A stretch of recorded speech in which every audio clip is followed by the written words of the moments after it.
এই ভিডিওটা শুধুমাত্র তাদের জন্যই যারা এই কয়েকদিন পরে যে বার কাউন্সিলের এমসিকিউ পরীক্ষা অনুষ্ঠিত হবে সেই পরীক্ষায় অংশগ্রহণ করবেন। আমরা জানি অনেকেই গতবার ফেল করছেন, গতবারের প্রস্তুতি আছে, এবার আবার প্রস্তুতি নিচ্ছেন, আবার কেউ নতুন। তো যেহেতু বাংলাদেশ বার কাউন্সিলের প্রশ্নের প্যাটার্নটা আপনারা দেখতেই পাচ্ছেন যে অনেক কঠিন হচ্ছে, 40-50 হাজার পরীক্ষা দিয়ে মাত্র 8 থেকে 10 হাজারই পাশ করে এমসিকিউতে। তো সেক্ষেত্রে আপনার পড়ার ধরনটা কেমন হবে, আজকের ভিডিওতে আমরা আপনাদেরকে একটা নতুন টেকনিকের কথা বলবো যেই হিসাবে আপনার প্রস্তুতি নেওয়া উচিত। কারণ যারাই বাংলা মিডিয়ামে পড়াশোনা করেছেন, 2 বছরের এলএলবি করেছেন, আপনারা কিন্তু মূল আইনটা ইংরেজিতে পড়েন নাই। আর এখন অল্প সময়ে টোটাল আইনটা ইংরেজিতে পড়াও কিন্তু সম্ভব না। আবার শুধু বাংলায় পড়ে আপনার অ্যান্সার করাও সম্ভব না, যেহেতু কোড আনকোড ইংরেজিটাও দিয়ে দেওয়া থাকে। অথবা যারা প্রস্তুতি নিচ্ছেন, কতটা প্রস্তুতির ঘাটতি আছে নিজে বুঝতে পারতেছেন না, বিভিন্ন কোচিং সেন্টারে এমসিকিউ দেওয়ার জন্য আপনি ভর্তি হচ্ছেন অনেক টাকা খরচ করে, কিন্তু এমসিকিউর যে কোয়ালিটি, যে মান, সেটা সম্পূর্ণ মানের নিম্নমানের। অথবা তারা যে অপশনগুলা দিচ্ছে এইগুলা যে আপনার পরীক্ষা আসবে এমন কিন্তু কথা না। তাইলে কোন জিনিসটা কিভাবে পড়লে আপনি কোনোভাবেই প্রতারিত হবেন না, নিজে কতটুকু পড়াশোনা করলেন সেটাও বুঝতে পারবেন, সেটাই আমরা দেখবো।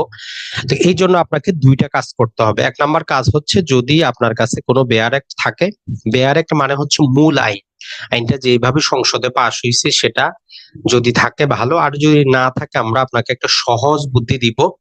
যেহেতু 7টা সাবজেক্ট আছে, শুধু পেনাল কোড এবং সিআরপিসি তে অনেক বড়, এই দুইটা বাদ দিয়ে বাকি যে 5টা সাবজেক্ট আছে, এই 5টা সাবজেক্টের ইংরেজি আইনের আপনি কি পাবেন। আপনি গুগলে গিয়ে যে কোনো কম্পিউটারের দোকান থেকে আপনি যদি, যেমন ধরেন যে আমরা এই যে লিমিটেশন অ্যাক্ট বিডি লিখলাম, তাইলে সরকারের যে ওয়েবসাইটটা চলে আসবে। এই ওয়েবসাইটে যদি আমরা যখন প্রবেশ করব, তখন আমাদের আইনের কি করবে, 1 নাম্বার সেকশন থেকে শেষ পর্যন্ত আমাদেরকে টোটাল হেডিংটা দিবে। এইভাবে আমাদেরকে হেডিংটা কিন্তু দিবে। আপনার দায়িত্ব হচ্ছে যে আপনি এইটাকে শুধু প্রিন্ট করাবেন, এই হেডিংটা, যে এখানে যেমন তামাদি আইনে আমাদের 29টার মতো সেকশন আছে, তখন আপনি কম্পিউটারের দোকানে বা নিজে যদি থাকে এখান থেকে প্রিন্টে চলে যাবেন। তো প্রিন্টে গিয়ে আপনি এই চিত্রে যেমন দেখতেছেন, চিত্রের মতো করে আপনি এইটাকে প্রিন্ট করবেন। দেখেন এইরকম প্রিন্ট করবেন। তো প্রিন্ট করার পরে সেটা আপনি, তারপরে কাজটা আমরা এখন আজকে দেখাচ্ছি যে প্রিন্ট করার পরে আপনার কাজটা কি। তো এটা আমরা প্রিন্ট করে নিয়েছি। তো প্রিন্ট করে নেওয়ার পরে দেখেন আপনার কাছে শুধু 2টা পেজই থাকবে, আর কিছু লাগবে না, কোনো বই লাগবে না। তো এই ক্ষেত্রে আপনি মূল কাজ যেটা করবেন, যে আপনি লিমিটেশন অ্যাক্ট ইংরেজিতে পড়লেন, বাংলায় জানেন তামাদি আইন, এখানে আইনের নাম্বারটাও দেওয়া আছে। আপনি সেটা যদি রোমান সংখ্যায় লেখা আছে, আপনি সাইটে 9 লিখে রাখবেন। এরপরে আপনি তামাদি আইন সম্পর্কে আপনার যেটা যেটা মনে পড়ে ওই পেজের মধ্যেই লিখে ফেলেন। যেমন তামাদি আইন একটা আরবি শব্দ, এই যে তামাদি একটা আরবি শব্দ, তামাদি মানে হচ্ছে শেষ হওয়া, বাধাপ্রাপ্ত হওয়া। তামাদি একটা পদ্ধতিগত আইন, তামাদি একটা প্রসপেক্টিভ ল। এটা ছাড়া তামাদি আইনটা এই উপমহাদেশে সর্বপ্রথম কবে আপনার কোডিফাই করা হয়, 1859 সালে। বাংলাদেশে তামাদি আইন কত সালে কার্যকর হয়, 1909 সালে 1 জানুয়ারি। তামাদি আইন শান্তির আইন। এইভাবে ছোট্ট করে যতটুকু আপনি এতদিন পড়ছেন জানছেন, এক পাতার মধ্যে লিখে নেন। এখন দেখেন যে আপনার সেকশনের হেডিংটা আপনার সামনে চলে আসছে, ইংরেজি হেডিংটা মনে রাখবেন। এখন এইখানে আপনার টোটাল ইংরেজি মনে রাখার দরকার নাই। যেমন ধরেন আমরা এখানে যদি বলি যে 3 নাম্বার সেকশনে আমরা জানি, সবাই বাংলায় মুখস্থ করেছি যে তামাদি দোষে মামলা খারিজ। আসলে এখানে ইংরেজিটা হচ্ছে কি ডিসমিসাল অফ সুট। তাইলে আপনি শুধু ডিসমিসাল শব্দটা মনে রাখেন, যে খারিজ পাশে বাংলাটা লিখে রাখেন। তাইলে আপনার 3 নাম্বার সেকশনটা আপনি যখন এইভাবে দেখবেন যে ডিসমিসাল অফ সুট আছে, আপনি বুঝে নিলেন যে মামলা খারিজ। এখন এর ভিতরে আর কি আছে আপনার বই দেখার দরকার নাই, এই 3 নাম্বার সেকশন দেখে আপনি চিন্তা করেন যে তামাদি আইনে 3 ধারা আর কি আছে। যে এই ধারা আদালতের জন্য বাধ্যতামূলক, আদালত এই ধারার বাইরে গিয়ে কোনো সময় বর্ধিত করতে পারবে না, এটা দেওয়ানি মূল মামলা এবং ডিক্রি জারিতে 100% বাধ্যতামূলক, ফৌজদারি মূল মামলা এটা প্রযোজ্য না। তাইলে এই জিনিসটা আপনি বুঝতে পারলেন। এখন আসেন আপনি 4 ধারায় যাবেন। 4 ধারায় নরমালি আমরা জানি আদালত বন্ধ, তো ইংরেজিটা কি, কোর্ট ইজ ক্লোজড। এই শব্দটুকু শুধু মার্ক করে রাখেন, তাইলে আদালত বন্ধ। সাইটে আমরা জানি আদালত, যে আদালতের নজির হচ্ছে যদি ওই বিচারক ছুটিতে থাকে তারপরও বন্ধ, তাইলে ওইটা আপনি একটু লিখে নেন এটার মধ্যেই। তাইলে দেখেন 3 আর 4 আপনার কিন্তু টোটাল প্যাকেজ হয়ে গেল। এখন আসেন 5। 5-এ বলতেছে যে extension of period in certain cases. তো এর ভিতরে কি আছে আপনার যদি মনে আসে ভালো, মনে না আসলে আপনি লিখেন উল্টা ভাবে, যে দেওয়ানি মূল মামলা এবং ডিক্রি জারির যে আবেদন, এইটা ব্যতীত বাকি সকল ক্ষেত্রে সময় বাড়ানো যায়। আপিলে, রিভিউ, রিভিশনে, লিভ টু আপিল, যত প্রকার দরখাস্ত সব জায়গায় সময় বাড়ানো যায়, কিন্তু কি করা যায় না, দেওয়ানি মূল মামলা এবং ডিক্রি জারিতে সময় বাড়ানো যায় না। আবার এই 5 ধারা যে আরো যে নামগুলো আছে সেগুলো আপনার মনে পড়তেছে কিনা? কি নাম? সময় বর্ধিত করা, তামাদি মওকুফ করা, কন্ডোনেশন অফ ডিলে করা, সাফিসিয়েন্ট কজ, উপযুক্ত কারণ, এই 5 নাম্বার ধারারই কিন্তু সব নাম। তো এগুলো ছোট ছোট করে এইখানে এন্ট্রি করে দেন। এখন 6 নম্বরে যেমন লিগ্যাল ডিসেবিলিটি, ইংরেজি শব্দটা মনে রাখেন, এর বাংলা কি? বৈধ অপারগতা। সাইটে আপনি লিখে রাখেন বৈধ অপারগতা। ওর ভিতরে কি আছে আপনি জানেন, 3 প্রকারের ব্যক্তি থাকে: মাইনর বা নাবালক, ইনসেন বা পাগল, ইডিয়েট বা জড়বুদ্ধি সম্পন্ন। এই 3টা ইংরেজি শব্দ, তার বাংলাটা আপনি অবশ্যই জানেন। এরপরে 7 নম্বরে যেটা আসবে সেখানে আপনি জানেন কি? একাধিক ব্যক্তির লিগ্যাল ডিসএবিলিটি। তাইলে একাধিক ব্যক্তি শুধু লিখে রাখেন, আপনার মনে চলে আসবে। 8 নম্বরে আপনি এই হেডিংটা মনে রাখবেন, স্পেশাল এক্সেপশন, মানে বিশেষ ব্যতিক্রম। এখন বিশেষ ব্যতিক্রমের পরে ভিতরে কি আছে আপনার মনে আসতেছে কিনা আপনি একটু চিন্তা করেন। যে বলা আছে যে অগ্রগয়ের মামলায় প্রযোজ্য হবে না, আর 6 ধারা 7 ধারা সুবিধা নিলে কি হবে না, 3 বছরের বেশি সময় পাওয়া যাবে না। তাহলে ওই দুইটা আপনি লিখে রাখেন যে অগ্রগয় এবং 3 বছরের বেশি সময় পাওয়া যাবে না।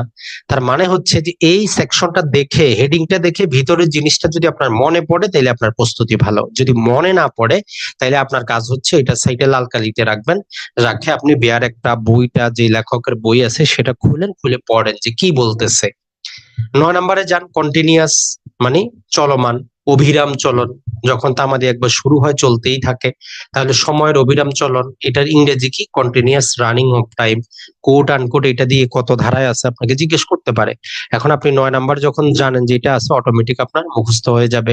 সেখানে একটা ব্যতিক্রম আছে যে ব্যবস্থাপকের জন্য স্থগিত থাকে, সেটা মাথায় আসতেছে কিনা।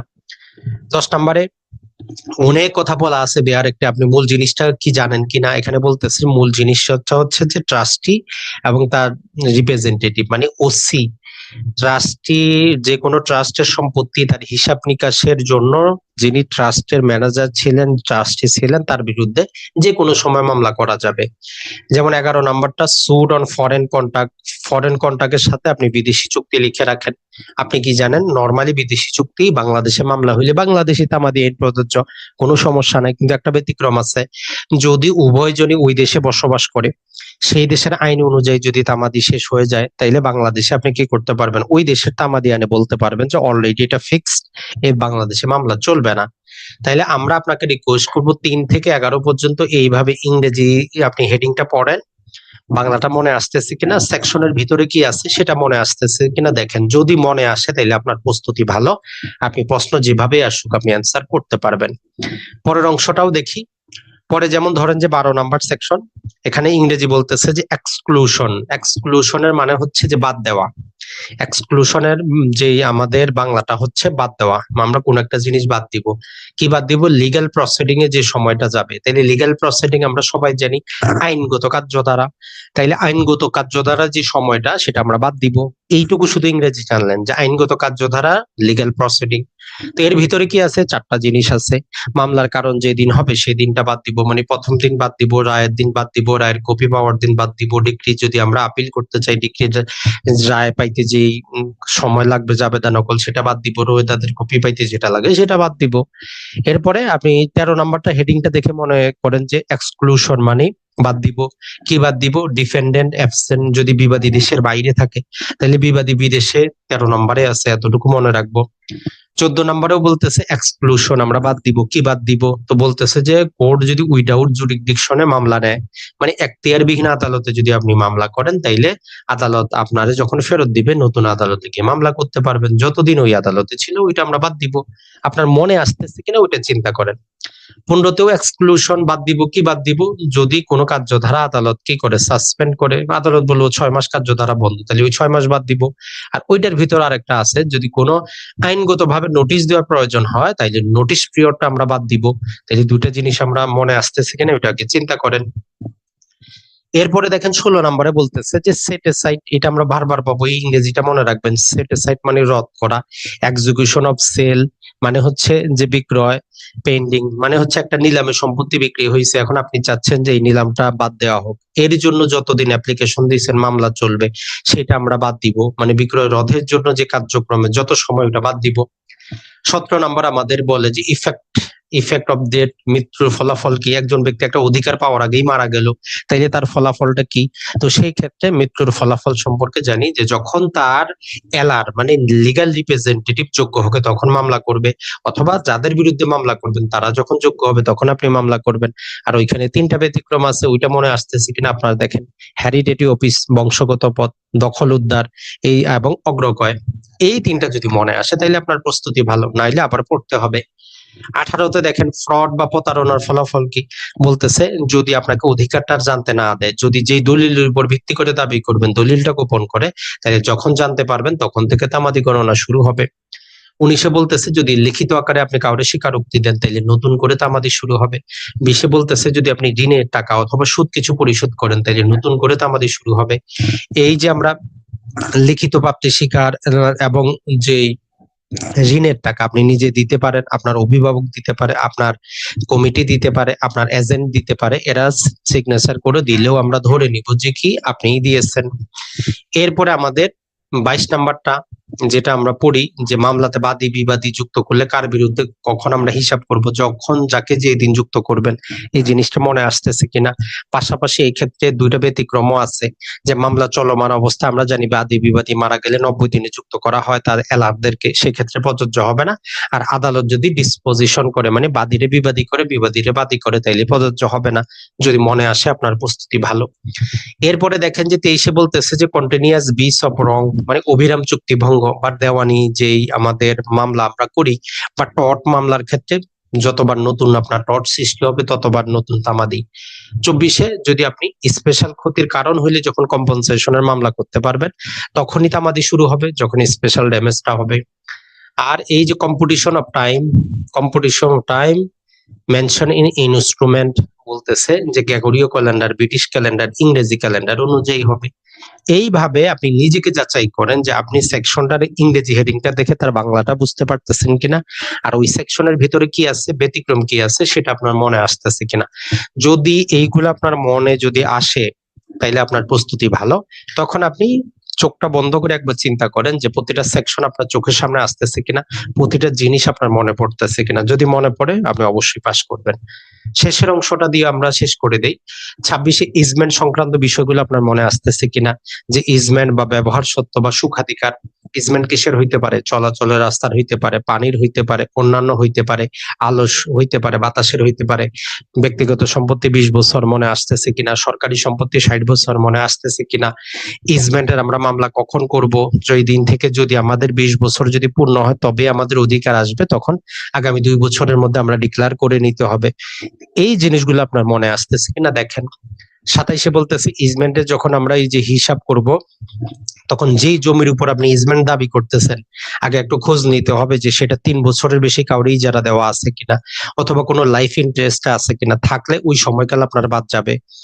এরপরে 28 নাম্বারটা এক্সটিংগুইশমেন্ট মানে বিলুপ্ত হওয়া, কিসের? সম্পত্তির অধিকার, যদি আপনি নির্দিষ্ট সময়, কত সময়? 12 বছর।